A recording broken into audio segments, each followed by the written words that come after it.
कश्मीर में एलओसी के उस पार से पहले इस पार एक्शन शुरू हो चुका है। पाकिस्तानी सेना के इशारों पर काम करने वाले आतंकियों को नेस्तनाबूद किया जा रहा है। सिर्फ 3 दिन में 10 आतंकियों के घरों को बम से उड़ा दिया गया। सिक्योरिटी फोर्सेस की तरफ से क्लियर कट मैसेज दिया जा रहा है, हिंदुस्तान में ना तो आतंकवाद चलेगा और ना ही उनका समर्थन करने वाले लोग।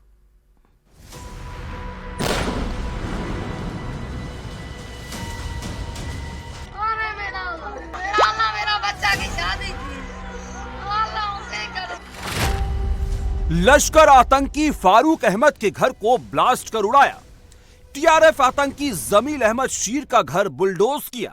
लश्कर आतंकी अदनान शफी के घर को जमींदोज किया। जैश आतंकी आमिर नजीरवानी के घर को ध्वस्त किया। ये सब लोकल कश्मीरी है। पहलगाम हमले में आतंकियों की मदद की थी। कोई कुपवाड़ा का है तो कोई शोपिया का, कोई बांदीपुरा का है तो कोई पुलवामा का। कश्मीर में एलओसी के उस पार से पहले इस पार एक्शन शुरू हो चुका है। जितने भी पाकिस्तानी सेना के इशारों पर काम करने वाले आतंकी हैं, पाकिस्तान के सिंपैथाइजर हैं, सबसे पहले उनको नेस्त नाबूद किया जा रहा है। ये कुपवाड़ा है, यहाँ पर लश्कर कमांडर फारूक अहमद के घर को बम से उड़ा दिया गया।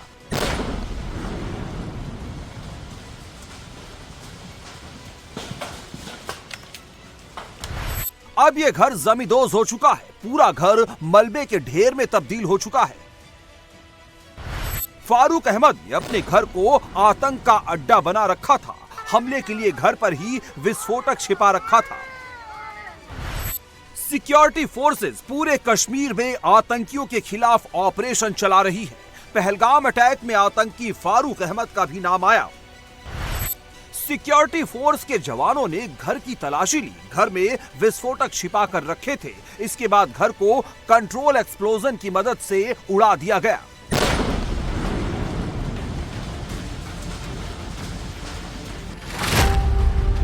जिस जगह फारूक अहमद का घर है, वहां से पीओके की दूरी महज कुछ किलोमीटर है। फारूक ने काफी पहले ही दहशतगर्दी की राह चुन ली और 90 के दशक में आतंकी ट्रेनिंग हासिल करने पाकिस्तान चला गया और वापस नहीं लौटा। हम इस वक्त कपवारा के कलारूस गांव में मौजूद है। ये इलाका नियंत्रण रेखा से सटा हुआ है। मेरे पीछे आप जो ये पहाड़ियां देख रहे हैं, इन्हीं पहाड़ियों के पीछे भारत और पाकिस्तान के बीच खींची गई लाइन ऑफ कंट्रोल है और इसी लाइन ऑफ कंट्रोल के इस पार लश्करी तैयबा के टॉप कमांडर फारूक अहमद घर को पूरी तरह से डिमोलिश किया गया है। ये तस्वीर आप देख सकते हैं, ये फारूक अहमद के घर की तस्वीर है। ये पूरी तरह से जमीन बोस कर दिया गया है। ये घर आपको यहाँ पर जो भी चीज़ दिखेगी वो सामान्य नहीं होगी, क्योंकि एक जोरदार ब्लास्ट इस घर में किया गया था जिसकी आवाज़ दूर दूर तक सुनाई दी गई थी और पूरा घर जो है वो तबाह हो चुका है। लकड़ी आप यहाँ पर देख सकते हैं, क्योंकि गाँवों में अक्सर जो पहाड़ी इलाके होते हैं वहाँ पर ठंड से बचने के लिए लकड़ी का ज़्यादा इस्तेमाल होता है और यही कारण है कि जब ब्लास्ट हुआ उसके बाद इस पूरे घर में जो है आग लग चुकी है। पुलिस रिकॉर्ड के मुताबिक फारूक अहमद सीमा पार से ही आतंकी गतिविधियों को अंजाम देता है और इस तरह के नेटवर्क को कश्मीर में बढ़ाने के लिए वो एक अहम एक्यूजिट माना जा रहा है और इसीलिए ये कार्रवाई जो है अमल में लाई गई है। सिक्योरिटी फोर्सेस का एक्शन सिर्फ कुपवाड़ा में नहीं चल रहा, बांदीपुरा में भी चल रहा है। कुपवाड़ा में आतंकी फारूक अहमद के घर को बम से उड़ाया गया तो बांदीपुरा में लश्कर के आतंकवादी जमील अहमद शीर के घर को बुलडोज किया गया। बांदीपुरा का ये घर आतंकी जमील अहमद शीर का है। 2 मंजिला घर अब पूरी तरह जमींदोज हो चुका है। हर तरफ सिर्फ मलबा नजर आ रहा है। घर के बाहर सामान बिखरा पड़ा है। आतंकी फारूक की तरह जमील अहमद ने भी घर में विस्फोटक छिपा रखे थे। भारतीय नागरिकों को निशाना बनाने की तैयारी में था, लेकिन अब इसी बम से इसका घर उड़ा दिया गया, पूरी तरह से बुलडोज कर दिया गया। बांदीपुरा के नाज कॉलोनी के अंदर ये जमील अहमद शीर का घर है। लश्कर का आतंकी 2016 से ये पाकिस्तान में है। परिवार का कहना है कि कल देर रात करीबन 12 बजे के लगभग सिक्योरिटी फोर्स के ऑफिशियल्स यहां पर आए।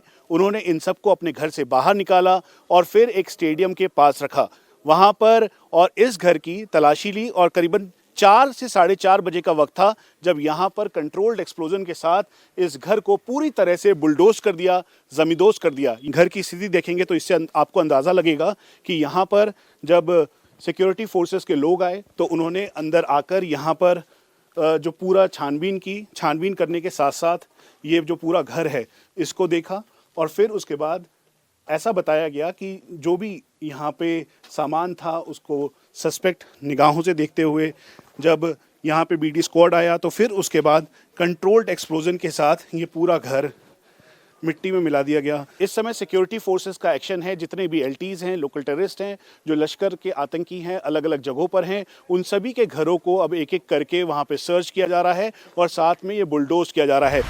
जिस तरह का एक्शन आतंकी जमील अहमद के घर पर हुआ, कुछ उसी तरह का एक्शन शोपिया के जैनापुरा में आतंकी अदनान शफी डार के घर हुआ।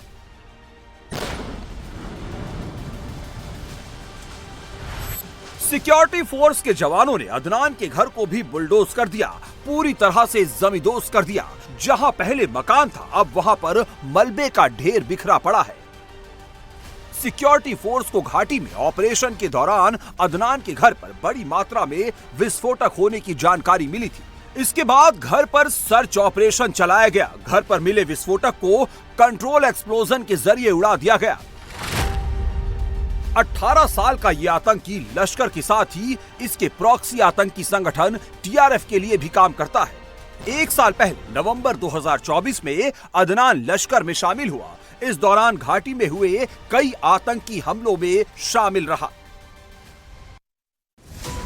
जो अंजाम आतंकी अदनान के घर का हुआ, वैसा ही कुछ पुलवामा में आतंकी आमिर नाजिर वानी के घर का भी हुआ। पुलवामा में आतंकी आमिर नजीर वानी का घर भी धमाके में जमींदोज हो गया है। आमिर नजीर वानी आतंकी संगठन जैश ए मोहम्मद का एक्टिव मेंबर है।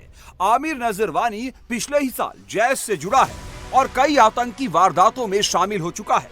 सुरक्षा बलों के हिट लिस्ट में भी आमिर नजीर वानी का नाम है।